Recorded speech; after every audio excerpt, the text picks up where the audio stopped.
पुराने वक्तों की बात है। एक कस्बा था जहां जिंदगी आहिस्ता चलती थी, मगर फैसले लोगों की पूरी तकदीर बदल देते थे। उसी बस्ती के किनारे जहां जंगल शुरू होता था, एक लकड़हारा रहता था। उसका नाम सलमान था। वो हर सुबह सूरज निकलने से पहले उठता, वुजू करता, 2 रकत नमाज पढ़ता और बस एक दुआ मांगता, ऐ अल्लाह आज मेरी मेहनत को रुसवा न करना। फिर वो अपनी पुरानी कुल्हाड़ी कंधे पर रख कर जंगल की तरफ रवाना हो जाता। उसके पास ना दौलत थी, ना ही कोई सहारा था, बस एक आदत थी, खुद बोझ उठाना, किसी पर बोझ न बनना। जंगल में वो घंटों लकड़ियां काटता, हाथ छिल जाते, चेहरा पसीने से भीग जाता, कभी खून भी निकल आता, मगर उसने कभी शिकायत ना की। वो जानता था गुर्बत का सबसे बड़ा जुर्म शोर मचाना है, और सलमान खामोश था। उस खामोशी में वकार था। हर रोज वो लकड़ियां बेचने के लिए शहर के बाजार से गुजरता। कुछ लोग कीमत कम करते, कुछ नजरें चुरा लेते, कुछ उसे देख कर भी अनजान बन जाते, मगर सलमान को यकीन था बाजार नहीं बल्कि खुदा रोजी का फैसला करता है। उसी रास्ते पर एक बड़ा घर था, ऊंची दीवारें, बारी दरवाजे और ऊपर एक खिड़की। इस खिड़की पर अक्सर एक लड़की खड़ी रहती थी, अमीर बाप की बेटी। उसका नाम हिबा था। हिबा के पास सब कुछ था, मगर उसके दिल में एक सवाल रहता था कि इतनी भीड़ में भी कोई इतना तन्हा कैसे हो सकता है। एक दिन सलमान वहां से गुजरा, हमेशा की तरह नजरें झुकी हुई। उसने हिबा की तरफ देखा भी नहीं, और शायद इसीलिए हिबा ने उसे महसूस किया। पहली बार उसने देखा कि कोई उसे देखे बगैर भी उसकी इज्जत कर सकता है। कोई मुस्कुराहट नहीं, कोई बात नहीं, बस एक खामोश लम्हा। हिबा के भाई ने यह सब देखा, हर रोज वही वक्त, वही रास्ता। इसके लिए ये महज इत्तेफाक नहीं था। घर का माहौल बदलने लगा, बाप की खामोशी सख्त होने लगी। एक शाम बाप ने कहा, कल से खिड़की बंद रहेगी। हिबा कुछ ना बोली, ना इनकार किया, ना सवाल किया, बस उसने पहली बार अपने अंदर सांसों का बोझ महसूस किया। उधर सलमान को कुछ खबर ना थी। वो अगली सुबह भी वैसे ही उठा, वैसे ही दुआ की, वैसे ही जंगल गया, मगर आज कुल्हाड़ी की ज़रब सुस्त थी। दिल में अजीब सी बेचैनी थी।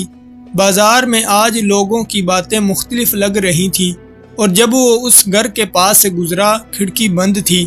उसने दिल को समझाया कि शायद आज बारिश होगी, मगर दिल मानने को तैयार न था। कुछ दिनों बाद हिबा के लिए एक रिश्ता आया। लड़के का नाम अय्याज था। बाप को पसंद आया, भाई भी राजी था, मगर माँ खामोश रही।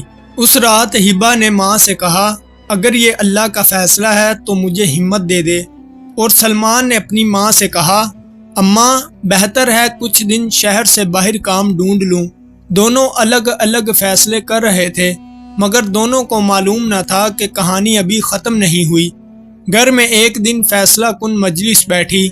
हिबा के वालिद, भाई और एक और शख्स अयान, जो दिल ही दिल में हिबा को चाहता था।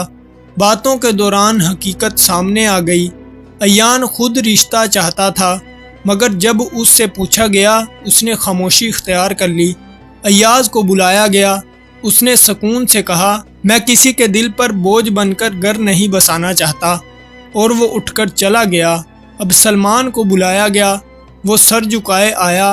बाप ने पूछा, क्या तुम मेरी बेटी से मोहब्बत करते हो? सलमान ने गहरा सांस लिया।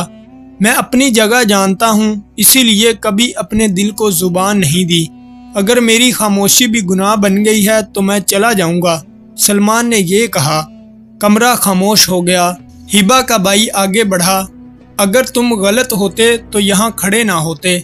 हम गुर्बत से नहीं, बदनामी से डरते थे। बाप ने आंखें बंद की, फिर आहिस्ता से कहा, अगर मेरी बेटी का सुकून तुम्हारी खामोशी में है तो मैं कैसा बाप हूँ जो उसे छीन लूँ।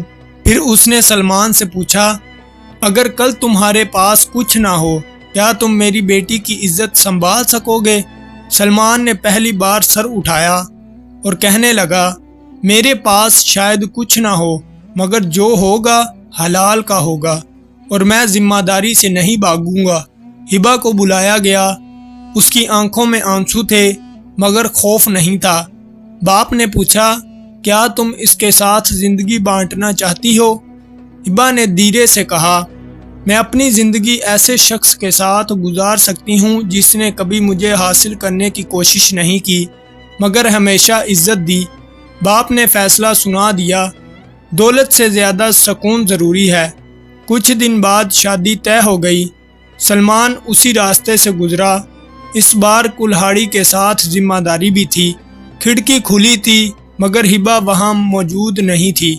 وہ گھر کے اندر تھی، اپنی نئی زندگی میں۔ سلمان نے نظریں جھکائیں اور آگے بڑھ گیا، کیونکہ کچھ رشتے شور سے نہیں بنتے، وہ صبر، احترام اور دعا سے بنتے ہیں۔ پیارے دوستو، اگر آپ کو یہ کہانی پسند آئی ہو تو ویڈیو کو لائک اور چینل کو سبسکرائب ضرور کر دیجیے گا۔